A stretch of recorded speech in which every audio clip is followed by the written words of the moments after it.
এই ভিডিঅ'টোত আমি ডিছকাছ কৰিম পোহৰৰ বাটে আগবঢ়া গাঁওখনৰ কুৱেশ্যন আনচাৰখিনি। এক নম্বৰৰ কটো দিছে যে ৰাজপুত বীৰ মহাৰাণা প্ৰতাপৰ জন্ম ক'ত হৈছিল? ৰাজস্থানৰ ৰাজছমন্দ জিলাৰ উদয়পুৰত হৈছিলে। তাৰপিছত খ নম্বৰটো দিছে যে পিপলান্তি গাঁওখন ক'ত অৱস্থিত? জয়পুৰৰ পৰা 350 কিলোমিটাৰ আঁতৰত।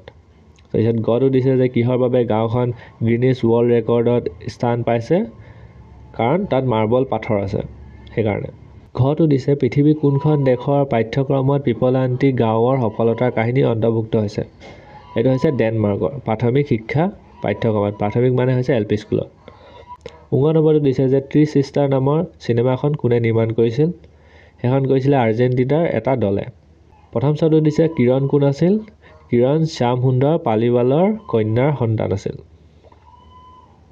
দ্বিতীয় চটো দিছে যে ৰাখী বন্ধনৰ দিনা পিপলান্তি গাঁৱৰ ছোৱালী আৰু মহিলাসকলে কি কৰে? কি কৰে মানে গম পালে আৰু যে ৰাখী বন্ধনত গছত ৰছী বান্ধে। বগীয়া জটো হৈছে কিৰণ নিধি যোজনাৰ আঁৰৰ মানুহজন কোন? মানুহজন হৈছে শ্যাম সুন্দৰ। তাৰপিছত জটো হ'ল কোনো এজন মানুহৰ মৃত্যুত পিপলান্তি গাঁৱৰ মানুহে কি কৰে? সিহঁত মানে মানুহজনৰ স্মৃতিৰ কাৰণে 11 জোপা গছ ৰোপণ কৰে। তাৰপিছত 2 নম্বৰটো দিছে যে পিপলান্তি গাঁৱৰ পৰিৱেশ কিয় দূষিত হৈছে?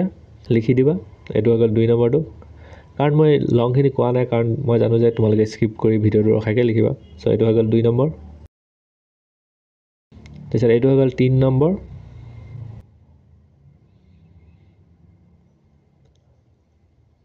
তাৰপিছত 4 নম্বৰটো হৈ গ'ল এইটো।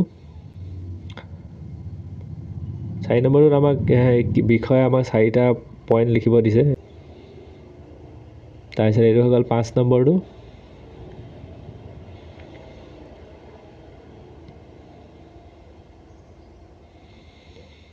এইটো হৈ গ'ল 6 নম্বৰ।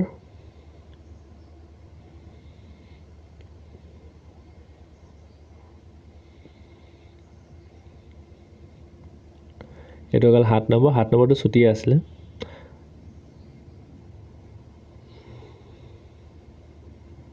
তাৰপিছত এইখিনি হৈ গ'ল 9 নম্বৰ। 8 নম্বৰখিনি কি হ'ল? এইখিনি হৈ গ'ল 9 নম্বৰখিনি।